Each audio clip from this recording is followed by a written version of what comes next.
അലൈക്കും വറഹ്മത്തുള്ളാഹി വബറകാതുഹു. ഇപ്പോൾ നമ്മൾ ഇന്ന് സ്പെഷ്യലായിട്ടൊരു തരിക്കഞ്ഞാണ് ഉണ്ടാക്കിയെടുക്കുന്നത്. അപ്പോൾ അതിന് വേണ്ടിയിട്ട് ചട്ടിയിലോട്ട് ഒരു 100 ഗ്രാം പായസപ്പരിപ്പ് നല്ല കഴുകി വൃത്തിയാക്കി ഇട്ട് കൊടുത്തിട്ടുണ്ട്. എന്നിട്ട് ഇതൊന്ന് നന്നായിട്ടൊന്ന് വറുത്തെടുക്കുന്നുണ്ട്.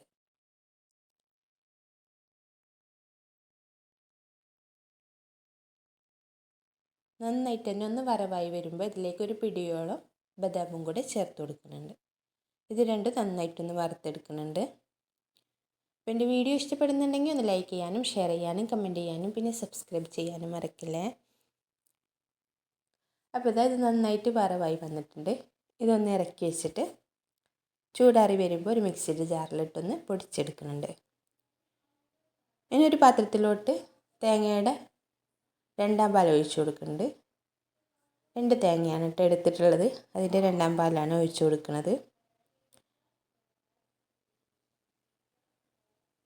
ഇതിലേക്ക് ഒരു 2 ഏലക്ക ചതച്ചതും കൂടെ ചേർത്ത് കൊടുക്കുന്നുണ്ട്. ഇനി പാകത്തിനുള്ള പഞ്ചസാരയും ചേർത്ത് കൊടുത്തിട്ട് ഇതൊന്ന് മൂടി വെച്ചിട്ട് തിളച്ച് വരുന്ന വരെ ഒന്ന് വെയിറ്റ് ചെയ്യുന്നുണ്ട്.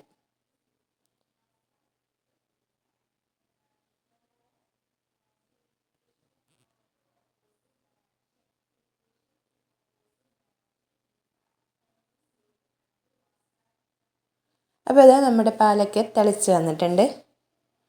ഇനി ഇതിലോട്ട് ഒരു 1/4 കപ്പ് റവയും കൂടെ ചേർത്ത് കൊടുത്ത് നന്നായിട്ടൊന്ന് ഇളക്കി കൊടുക്കുന്നുണ്ട്. റവ ചേർത്ത് കൊടുക്കുമ്പോൾ പ്രത്യേകം ശ്രദ്ധിക്കേണ്ടത് ഇളക്കിക്കൊണ്ടിരിക്കണം, അല്ലെങ്കിൽ റവ കട്ടായി പോകട്ടെ.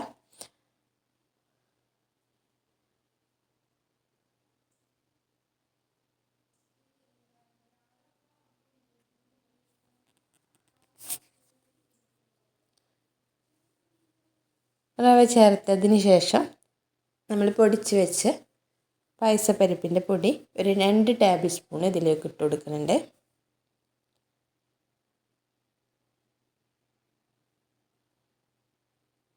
ഇനി ഇതൊന്ന് നന്നായിട്ട് കുറുകി വരുമ്പോൾ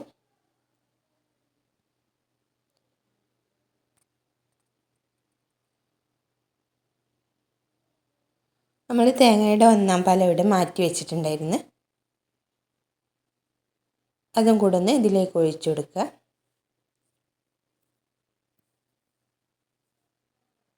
അപ്പോൾ ഇതാ 1 പാലും കൂടെ ഒഴിച്ചു കൊടുക്കുന്നുണ്ട്. 1 പാൽ ഒഴിച്ചു കൊടുത്താൽ അധികം തിളയ്ക്കൊന്നും വേണ്ടട്ട.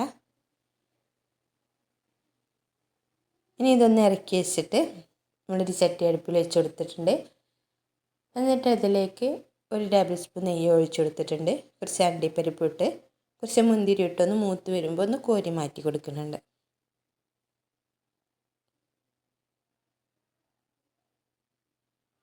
ഇനി അതിലേക്ക് തന്നെ നമ്മൾ കുറച്ച് ഒരു പിടിയോളം ചെറിയ ഉള്ളിയും കൂടെ ചേർത്ത് കൊടുക്കുന്നുണ്ട്.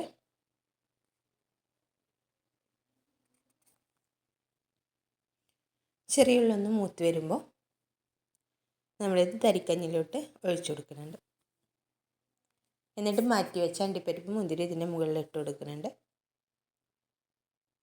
അപ്പോൾ നമ്മുടെ തരിക്കഞ്ഞി ഇവിടെ റെഡി ആയിട്ടാണ്. അടിപൊളി ടേസ്റ്റാണ്. എന്നും ഒരേപോലെ തരിക്കഞ്ഞി കുടിക്കുന്നവർക്ക് ഒന്ന് മാറ്റി പിടിച്ച് നോക്കി, അടിപൊളി ടേസ്റ്റാണ് കേട്ടോ.